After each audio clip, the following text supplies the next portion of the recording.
Panahon nito'y sa atin karehiyon.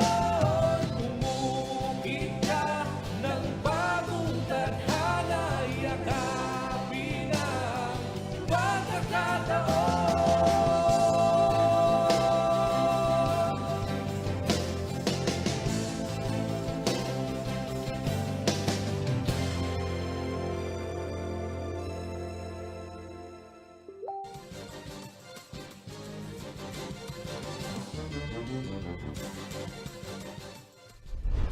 Narito na ang mga malalaking balitang Central Luzon ngayong araw. Alegasyon ng korupsyon sa COVID-19 response, makabagong mukha ng martial law ayon sa mga madre sa Saints Co. San Fernando. Madilim na kasaysayan ng martial law di raw dapat kalimutan ayon sa mga biktima ng pang-aabuso. 9-day-old na sanggol sa Tarlac nagpositibo sa COVID-19. Pagpapalago ng pangisdaan sa mga kabundukan ng Florida Blanca, Pampanga, tinutugunan ng Before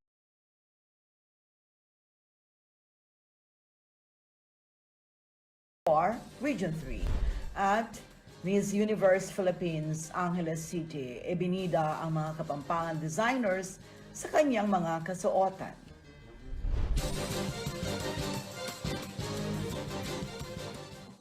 Mga Babay, Pampanga, magandang gabi Central Luzon. Ako si Sonia P. Soto at ito ang mga nangunguna tinutukang balita ng CLTV News. Isang siyam na araw na sanggol na babaeng kabilang sa talaan ng bagong COVID-19 cases sa probinsya ng Tarlac.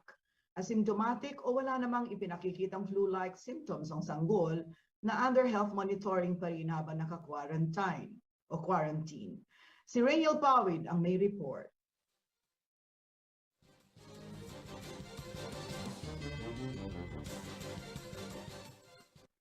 Sa 2-day combined report ng Tarlac nitong September 19 at 20, 278 agad ang naidagdag sa listahan dahilan upang lumobo sa 2,563 ang aktibong kaso sa probinsya. Bahagi ng tumataas na bilang ay ang 9-day-old na babaeng sanggol mula sa Tarlac City. Base sa medical records ng newborn baby girl, siya ay asymptomatic at inaalam pa kung saan o kanino nahawa ng virus. Kasalukuyan naman ang monitoring sa sanggol habang siya ay naka-quarantine. Ayon sa inisyal na pag-aaral na inilabas ng World Health Organization noong Enero, ang mga sanggol at batang tinatamaan ng COVID-19 ay kadalasang asymptomatic o mild lamang ang mga sintomas. Especially in the youngest children, they tend to be more mild, which means they don't have as many symptoms as adults do. Some children may have gastrointestinal symptoms like diarrhea or vomiting, but they tend to be more mild. And even most children tend to have asymptomatic infection, which means they don't have any symptoms at all. Sa kabilang banda, halos kapantay naman ng mga bagong COVID case ang new set ng recovery sa probinsya na umabot sa 274.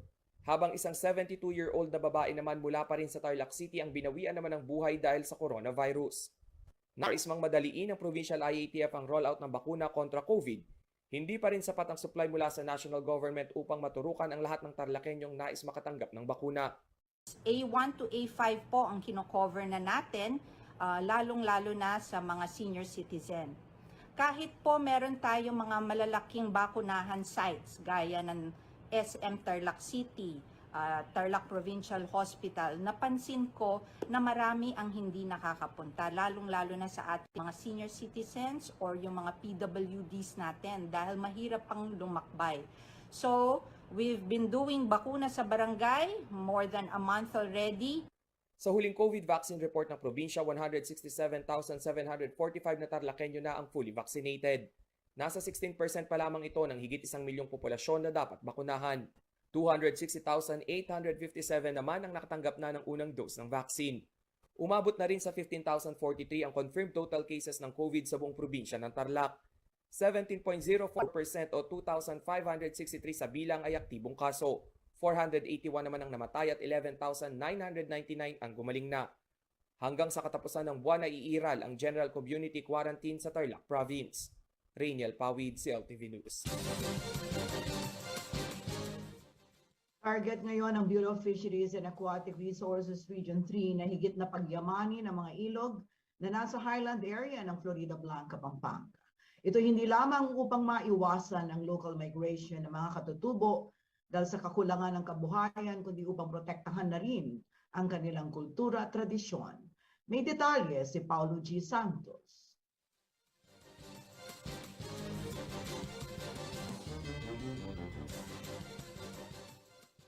Sa kada dalisdis ng bundok, merong anyo ng tubig dito sa Barangay Nabuclod, Florida Blanca, Pampanga. At layunin nitong Bureau of Fisheries and Aquatic Resources, iangat ang pamamaraan ng pangingisda ng mga katutubo nang hindi nasisira naman ang kanilang tradisyon o kultura sa pangunguha ng isda.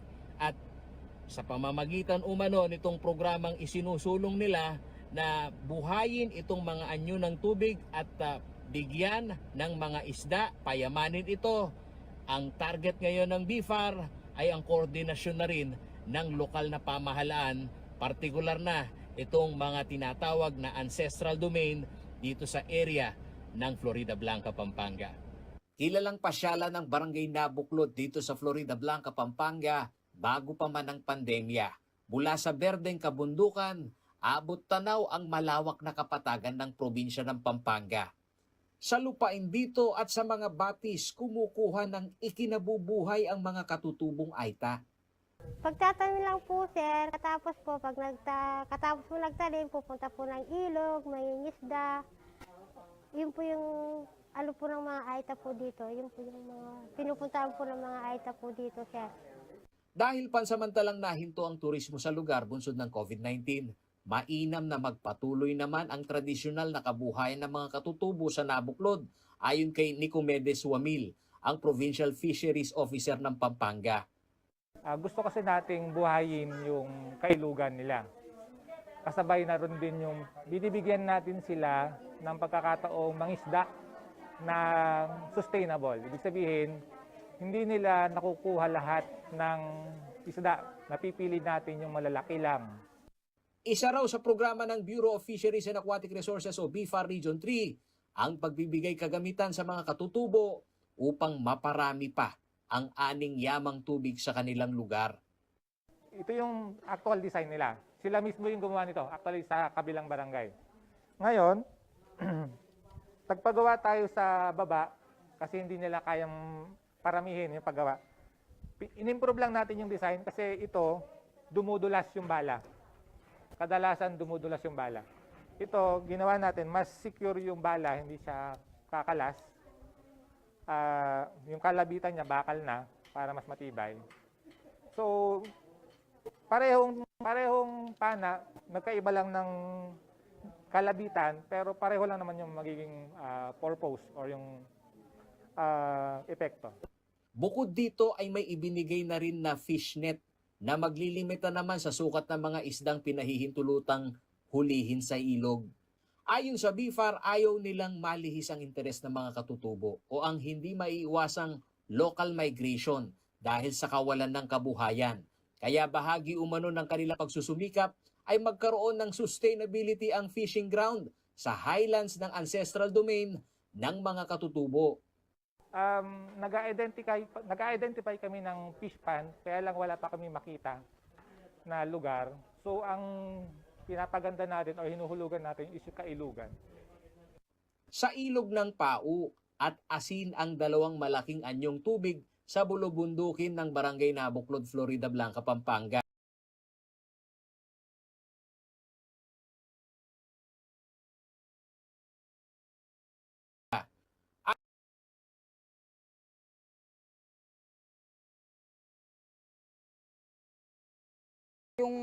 Yung pong mga bato na wala, puro buhangin na. Kaya ang nangyari po ngayon, yung ibang isda na wala po. Ayon sa BIFAR, ang rekomendasyon at pag-aaral nila na mapagbuti ang sistema ng pangingisda ng katutubo ay isang preparasyon din na pagbubukas ng mas malawak na oportunidad sa pagwawakas ng pandemya. Ang pamamasyal kasi ng ating mga kabalin ay hindi lamang para masaksihan ang malaparaiso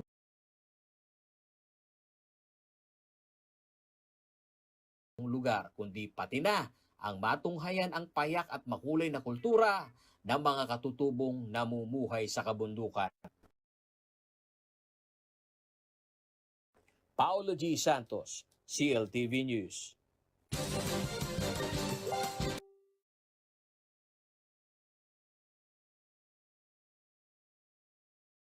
Unang balita ngayong araw.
Ang programang ito ay hatid sa inyo na Fiesta Communities Incorporated at ng Houseland Development Corporation.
Nagbabalik ang CLTV News at sa iba pang mga nangungunang balita.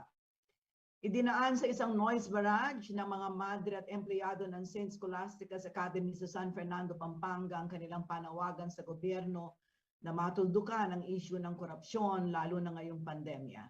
Sa patuloy na pag-iral ng korupsyon, lalo umanong naghihirap ang mga Pilipino na tila hindi na nakawala sa anino ng martial law. Si Rainiel Pawid ang may report.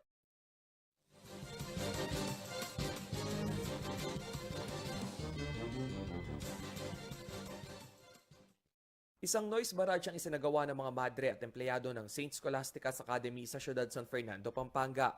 Ito'y pakikibahagi umano ng mga madre sa 49th Martial Law Anniversary protest. Tila hindi na umano nakakawala ang mga Pilipino sa anino ng martial law. Kahit umano may kinaharap na pandemya, talamak pa rin ang korupsyon sa bansa. Hirit ni Sister Lydia Villegas, wala nang patawad ang mga kawatan at pinagkakakitaan pa ang pandemya kung saan may hirap ang laging talo. Hindi rin umano katanggap-tanggap ang umano'y maanumalyang overpriced purchase ng gobyerno ng face mask at face shield sa kumpanyang Pharmally. And that's why we were saying, then it should not be a problem wearing mask. It should be given to us free. Masyado na lamang umanong matiisin ang mga Pilipino sa sitwasyon kung kaya't umaabuso ang ilang nasa posisyon. The corruption that's happening is exponential. Exponential rise, actually. I mean, the Filipino people are a very patient people. If they really know what has been happening to us, we keep on adjusting. We keep on adjusting. We give some help to the poor, but they have lost their jobs. Sabi naman ni Sister Noemi Francisco, ang mga ganitong hakbang ay hindi paninira sa administrasyon bagkus panawagan para sa ikabubuti ng mamamayan. Kung nagkakalampag sila, kaya nagno-noise barrage na ngalampag, kalampag yan ang gusto ng mamamayan, kaya kami nakikikalampag sa kanila. Naglabas naman ng pahayag ang Malacanang na walang kinasasangkot ang korupsyon ng Pangulo at handa umano itong magbitaw sa pwesto sa oras na mapatunayan ang alegasyon. Sabi ni Pangulo, pag siya mismo ay sangkot sa korupsyon, he will resign. Ako rin po, nagsabi na rin po ako, pag sangkot ako sa korupsyon at anumang illegal na transaksyon sa gobyerno ni piso, I will resign. Iniuugnay si Pangulong Duterte at Senator Bongo sa negosyanteng si Michael Yang na bahagi ng questionableng Pharmally Pharmaceuticals. Ayon sa mga madre ng St. Scholastica San Fernando, mainam na aksyon mula sa gobyerno ang kanilang makita. Kaya naman tanong ng mga madre sa mga kinauukulan.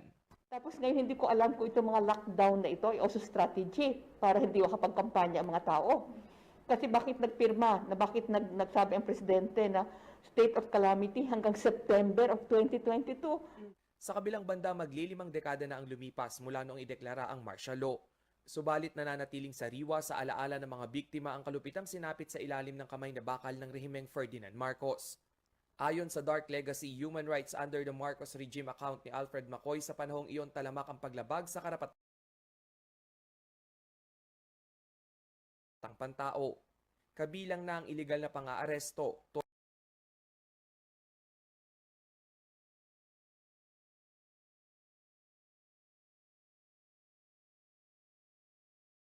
sa ibang bansa.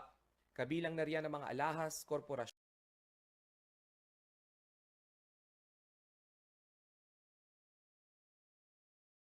at ari-ari ang ibinenta sa ilang dummy personalities. Rainiel Pawid, CLTV News. Nananawagan ng ilang pamilya at nakasaksi sa madilim na kasaysayan ng martial law sa mga kabataan na huwag magpalinlang sa mga nakikita sa social media na binabagong kasaysayan sa panahon ng batas militar. Hindi raw totoong isang golden age na maituturing ang rehimeng Marcos sapagkat katakot-takot na human rights violations at korupsyon ang naging bunga nito. Dagdag pa nila ang mga institusyon ng edukasyon at simbahan ng advokasya ay palaganapin ng katotohanan ang dapat umanong paniwalaan. Narito ang report.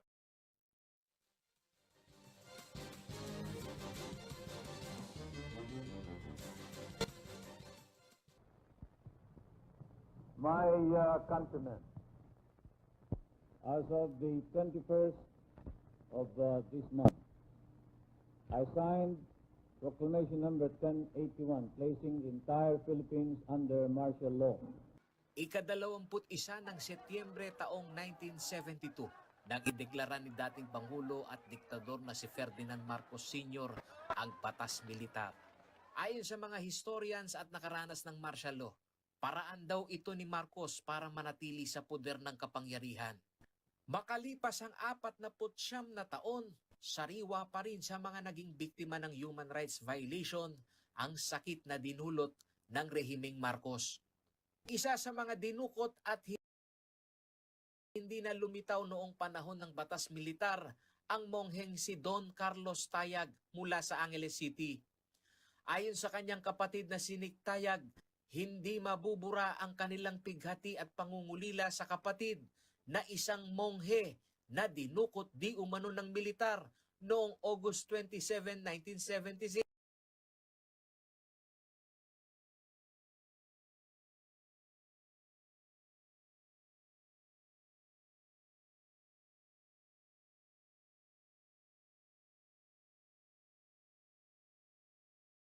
Sa espiritual na buhay, kundi may pagkukusa rin ito na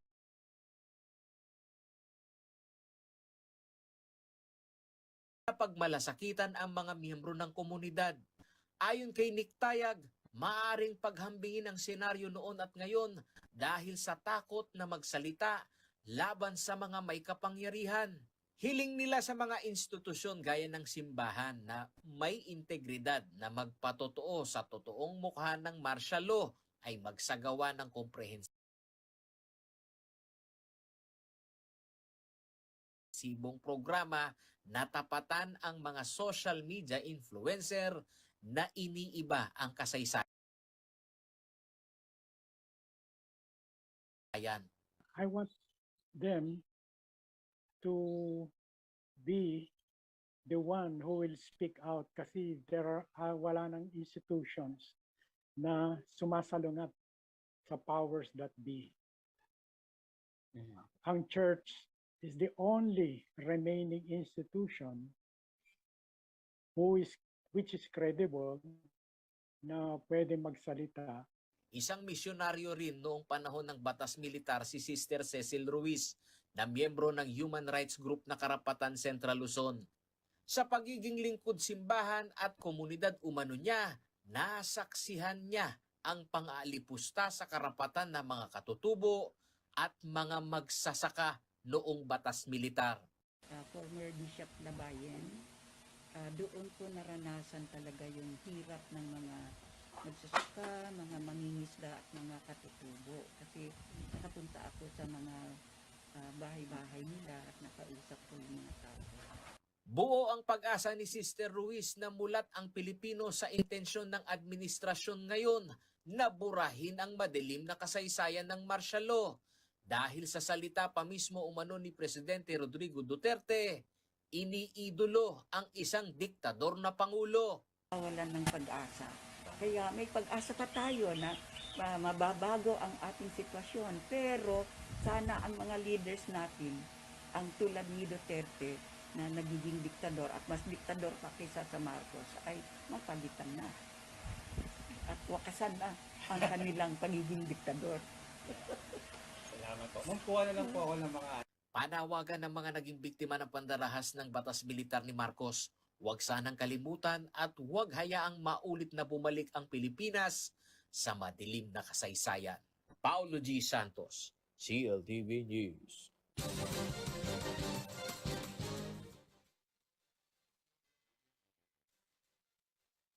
Sa pagbabalik ng CLTV News, mga aral ng batas militar, bakit hindi dapat kalimutan, manatili nakatutok at magbabalik ang CLTV News.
This program was brought to you by Shore 360.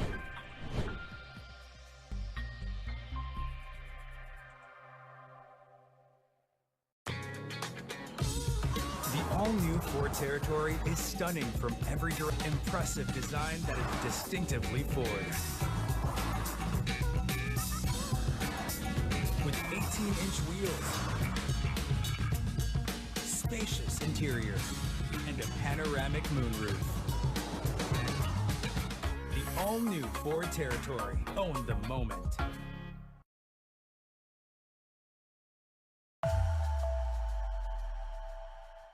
Ako po ang inyong lingkod, si Manong Willie Dar, mula sa Kagawaran ng Agrikultura.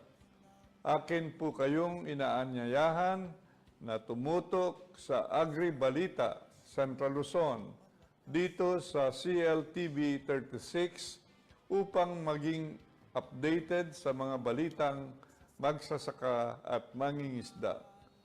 Tuwing Lunes naman, sa ganap na alas 10 ng umaga hanggat alas 12 ng tanghali ay mapapakinggan ang Ani at Kita sa Agrikultura sa RW 95.1 FM kung saan ay ating ibinabahagi ang mga bagong kaalaman sa agrikultura. Patuloy na makilahok sa mga programa ng Kagawaran ng Agrikultura upang ating makamit ang masaganang ani at mataas na kita para sa lahat. Maraming salamat po.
Ang wika ay mahalaga sa pakikipag-ugnayan at mabigsang komunikasyon. Sa buong mundo, mayroong halos 6,500 wika. Umaabot naman sa mahigit kumulang 175 ang wika sa ating bansa. 8 rito ang itinuturing na major language o mga pangunahing wika na ginagamit sa iba't ibang lugar.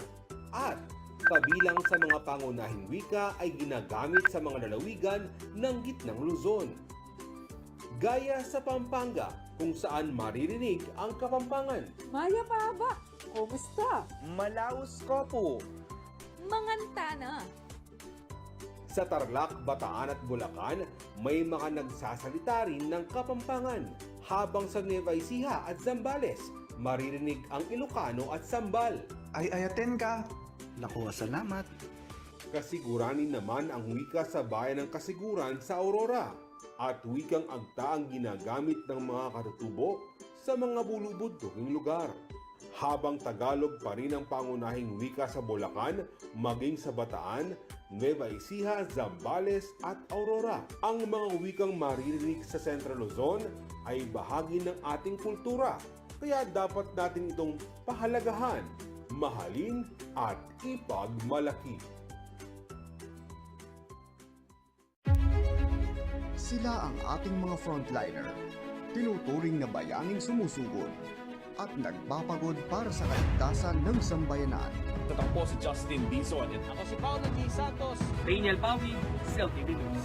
Sila rin na patuloy na pinagsisilbihan ang publiko sa kabila ng panganib. Ngayon dito sa Barangay San Miguel sa San Simon Na habang naka-duty ho, talaga i-address itong problemang ito. Patuloy na nagiging tulay ng mamamayan at ng pamahalaan sa gitna ng krisis. Walang tigil ang pagratsada ng CLTV News and Current Affairs. Alang-alang sa mamamayan ng Central Luzon. Walang pagod na naghahalina ng mahalagang balita at informasyon. Kasama niyo sa pagtugon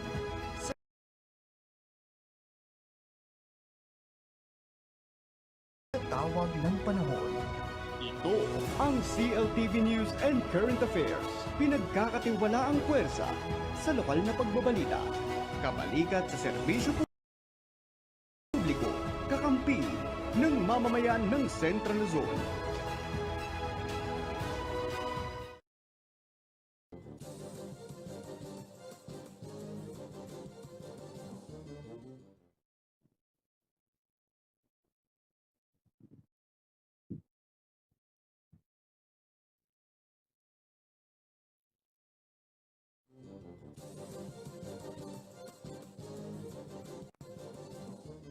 Sa iba pang mga nangungunang balita, halos 5 dekada nang nakalipas, tila hindi na alam ng ilan sa mga kabataan ngayon, pati na rin ang mga nakatatanda, ang malagim na sinapit ng bansa sa ilalim ng martial law.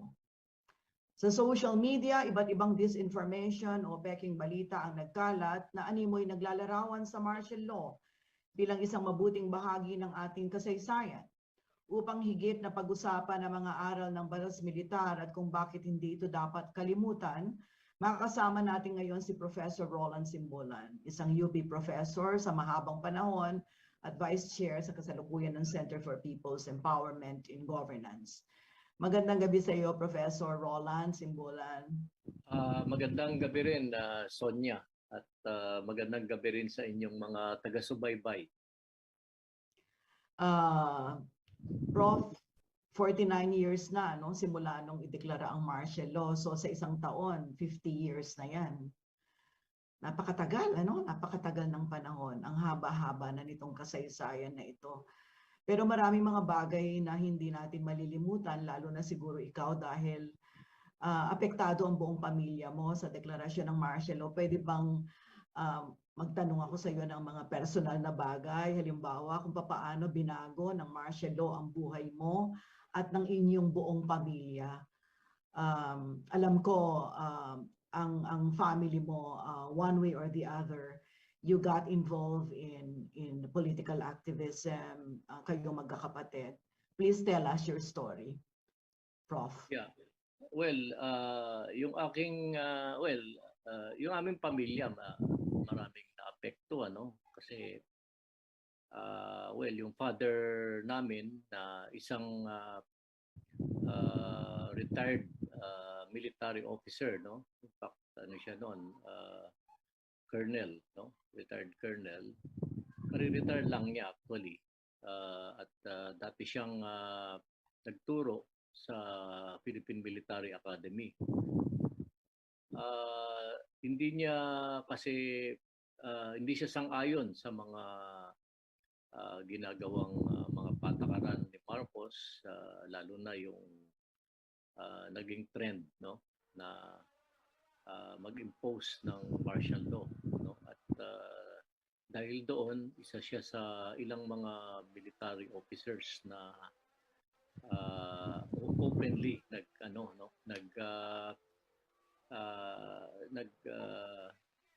protest, no, doon sa natin, no, yung nagiging trend towards dictatorship, no, sa pagdedeklara ng martial law, no? Ayun, syempre dahil siya yung nung panahon na yon, siya yung pangunahing breadwinner namin, no. Practically siya lang ang breadwinner kasi ako nasa first year college ako sa UP. Yung mga kapatid ko nasa high school. So nung lalo na actually mula pa nung suspension ng writ of habeas corpus 1 year before martial law, lalo na nung ma-declare ang martial law, inaaresto siya. No? May mga dumating na mga ng Philippine Constabulary para arestuhin siya. So napilitan siyang magtago. No? Ilang taon din siyang nagtatago dahil hinahunting siya hanggang maaresto siya noong 1974. No? Ako naman na mag-aaral, pumasok na sa UP bilang estudyante at nung third year ako noon at ako noon ay associate editor ng Philippine Collegian. Ako ay inaresto, no? At ni-raid yung mga opisina ng Philippine Collegian sa Vinson's Hall, no? Yung editor-in-chief si Abraham Dito Sarmiento Jr., si Fides Lim na aming managing editor, ako associate editor, tsaka yung ibang section editors, pinag-aaresto. No? So, yung dalawa ko rin kapatid, yung isa na nasa high school, kasi yung isa sa kanila nasa Philippine Science High School, no?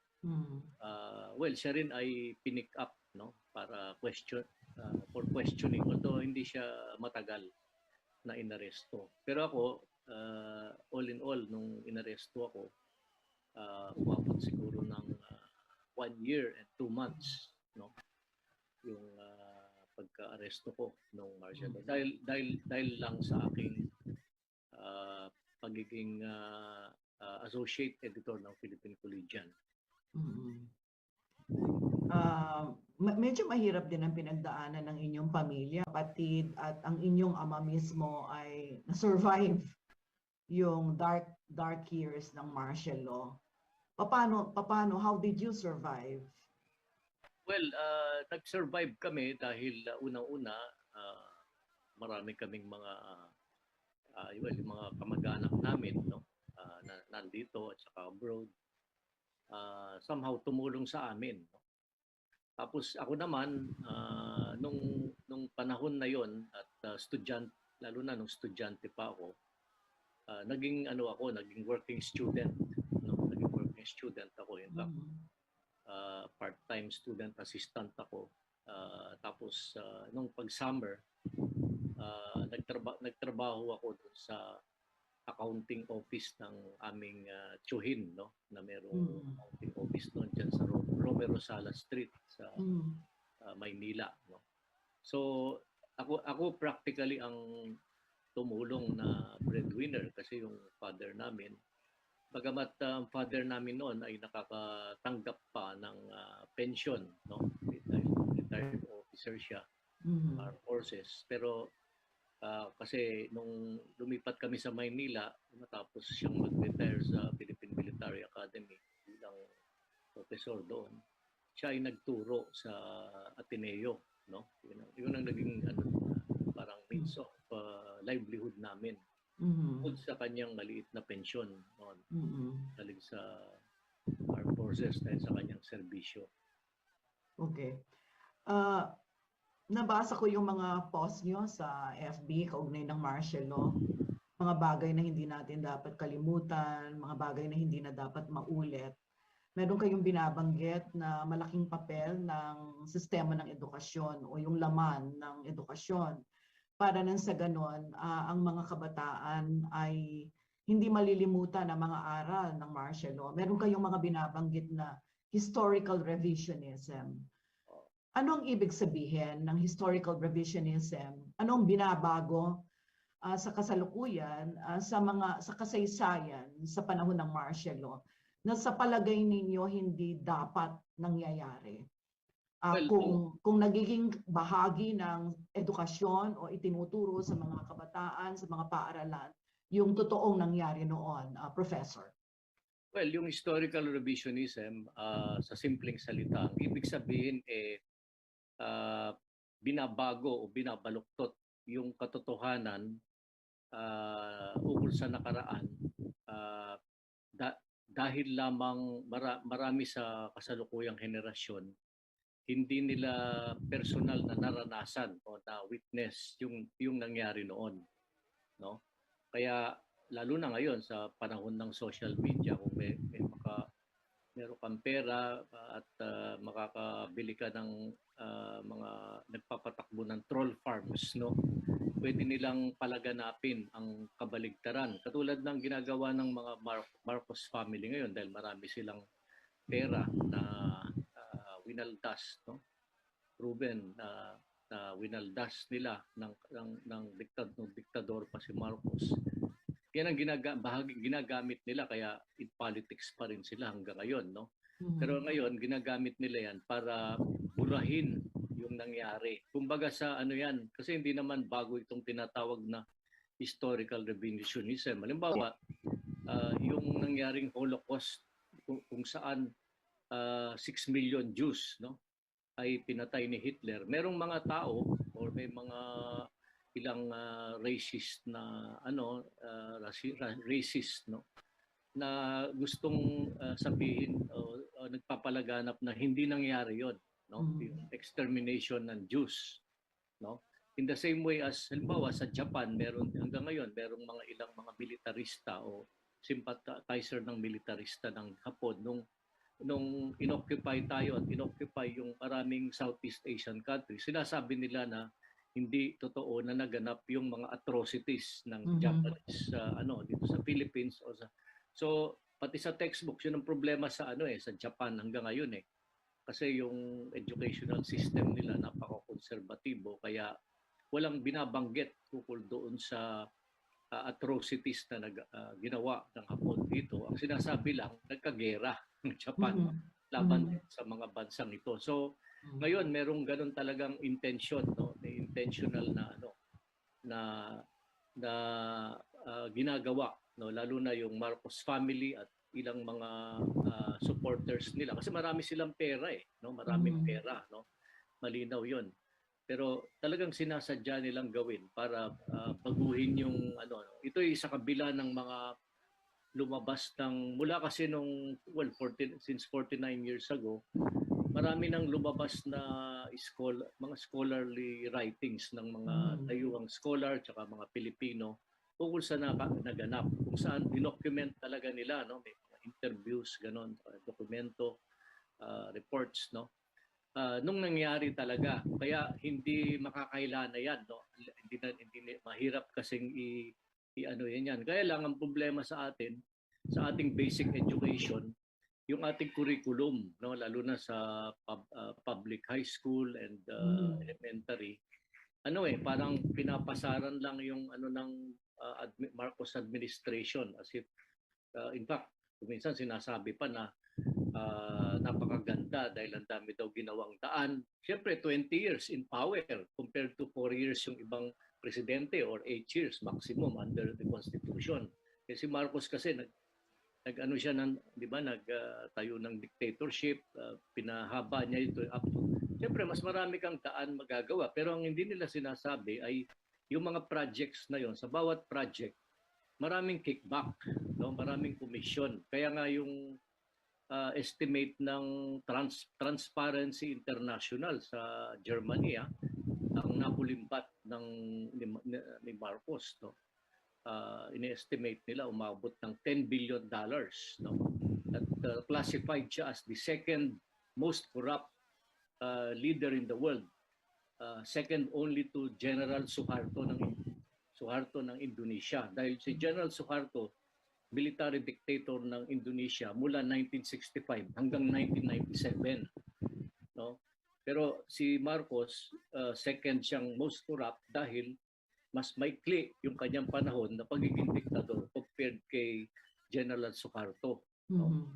So bawat project merong no, kasi walang accountability, walang check and balance, no, na gumagana lalo na nung panahon ng martial law.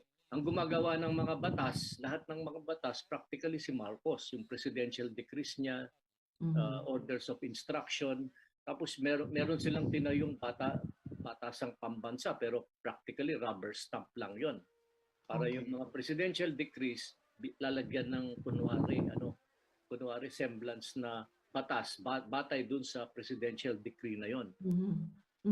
Professor, bakit napaka-relevant sa kasalukuyang panahon na balikan ang aral ng batas militar. Ano ang nakikita ninyo sa mga nangyayari? Meron bang gamuhin ngayon sa ating lipunan na nagbabadya ng pagbabalik sa malagim na kasaysayan ng martial law? Yeah, sabi nga ng isang kilalang writer na si George Santayana, those who do not learn from the past are condemned to repeat it, no? So itong malagim na naging experience o karanasan natin nung malagim na panahon ng martial law, no? Practically nung Marcos dictatorship, ayaw nating maulit 'yon, no? Pero ang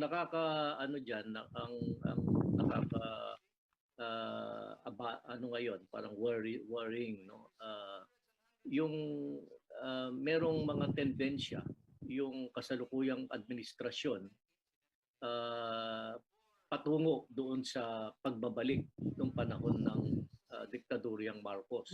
Kasi una-una, openly sinasabi ng kasalukuyang Pangulo na idol niya si Marcos, no? Idol niya, tapos pinayagan niyang malibing sa libingan ng mga bayani, no? Bagamat napatunayan ng maraming American researchers and Filipino pati yung National Historical Commission na yung mga war exploits niya ay hindi totoo. Yung sinasabing war exploits, pineke, no?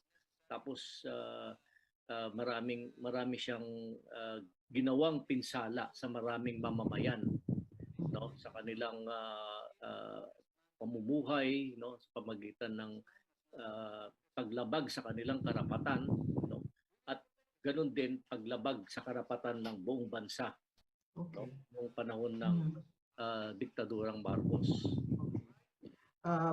Professor, kakaunti na yung ating oras, isang minuto na lamang. Nais kong itanong siguro bilang last question, anong pwede nating gawin para hindi maganap na ang nais ng mga may inisyatiba na baluktutin o baguhin ang kasaysayan? Anong pwedeng gawin ng bawat isa sa atin? Hindi lamang kayong nasa akademya, kundi bawat isang Pilipino.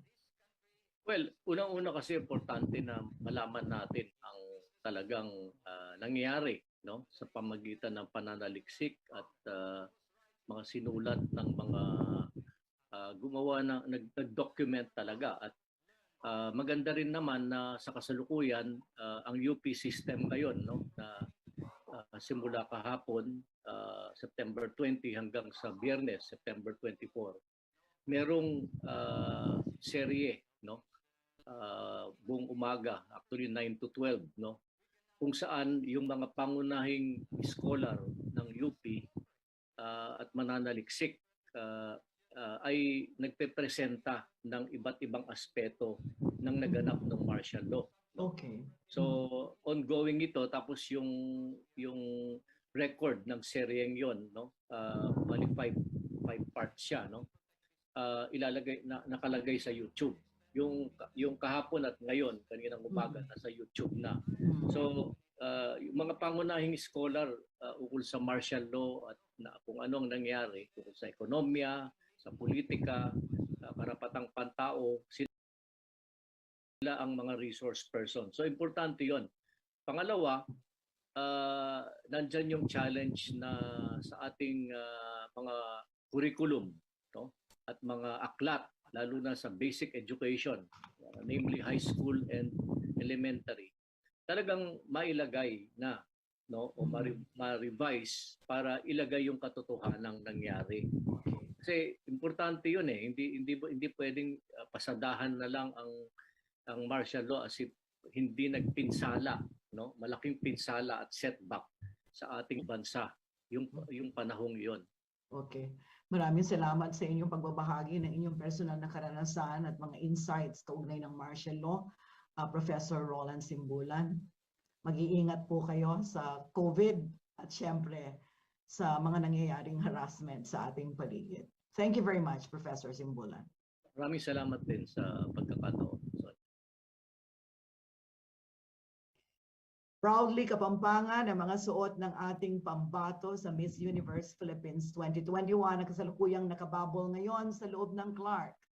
Stand out ang morena beauty na si Mirjan Hipolito mula Angeles City sa likha ng mga Kapampangan designers. Ang champion sa local pride na kwento, ihahatid sa atin ni Jennifer Salenga.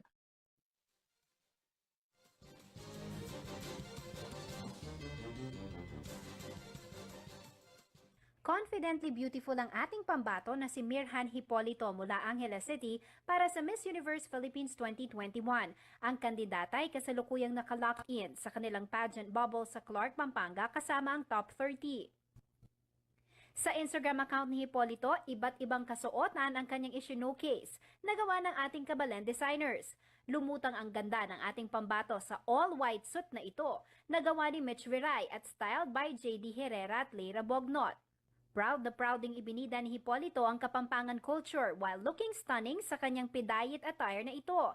Ang Pidayit ay isang Kapampangan word ng ibig sabihin ay putting together clothing materials to form a new one. Gawa naman ito ng designer na si Philip Torres ng House of Pidayit. Ang black gown na ito na inirampa pa ng ating beauty queen from Angeles City, likha naman ni Frederick Policarpio. Looking elegant naman sa kanyang green gown na ito si Hipolito, na gawa naman ng Kapampangan designer na si Roel Panlilio. Looking fab at powerful din ang ating kandidata sa iba pang mga kasuotang proudly made by her Kapampangan designer at stylists. Samantala maraming pageant fanatics na ang excited na mapanood ang pagrampa ng top 30. Pero ayon sa Miss Universe Philippines Organization, ipagpapaliban muna ang Coronation Night na nakatakda sana sa September 25. Magkakaroon din ng pagbabago sa schedule ng pre-pageant activities. Sa Facebook post ng MUP organization, sinabi nila na i-anunsyo na lang ang final date kapag nakuha na nila ang final approval mula sa IATF para sa kanilang enhanced plans para sa finals. Ayon pa sa MUP organization, main priority nila na mairaos ng ligtas ang pageant para sa lahat ng kanilang stakeholders. Pagtitiyak nila, few days away lang naman daw ang finals. Narito naman ang bagong schedule para sa pre-pageant activities. Sa September 23 ang National Costume Competition, September 24 ang preliminary interviews, habang sa September 26 naman ang preliminary para sa swimsuit at evening gown competition.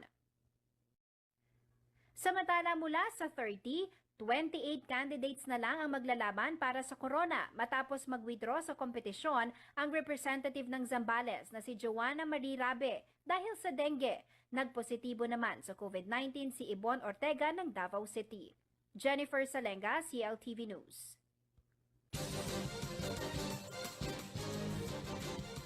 Alamin naman natin ang magiging lagay ng panahon bukas mula kay Ginoong Manes Guerra, ang Chief Weather Forecaster ng Pag-asa, Clark.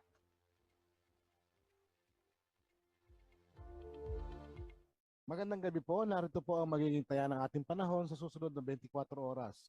Ang low pressure area po na binabantayan ng Pag-asa, 1.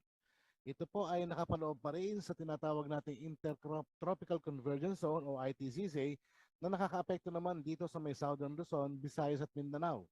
Kaya po ang Mimaropa at Western Visayas magiging maulap po ang papawirin na may inaasahan po tayong mga kalat-kalat na mga pagulan, pagkidlat at pagkulog dulot nga po ng low pressure area at ITCZ. Samantala po ang Metro Manila at nalalaking bahagi ng bansa, kasama na po ang Pampanga, ay bahagya hanggang sa komisyon ay magiging maulap ang papawirin. Meron din po tayong inaasahang mga isolated rain showers and thunderstorm. So ito po ay dulot ng ITCZ at localized thunderstorm. So sa ngayon po wala pa naman po tayo namamataang isang panibagong sama ng panahon. Maliban po dito sa low pressure area na ito na nandyan na po sa may West Philippine Sea. So pinag-iingat pa rin po ang lahat, magdala pa rin po ng gamit, panangga sa ulan, panangga sa araw. Magandang gabi po. At yan ang mga balitang nakalap ng CLTV News. Para sa karagdagang detalye, maaaring i-follow ang aming social media pages. Para sa Facebook, at CLTV36 Official, at CLTV36 News. Para naman sa Twitter, at CLTV36, Instagram, at CLTV36 Official. Kung nais niyong balikan ang mga programa ng CLTV, pwede niyong bisitahin ang aming YouTube channel sa @CLTV36 Official at ang aming website sa www.cltv36.tv. Mapapanood din po ninyo mga programa ng CLTV nationwide via Signal Channel 115 at sa ating pong 39 cable partners sa buong Central Luzon. Mga karehiyon, 95 days na lamang po at Pasko na.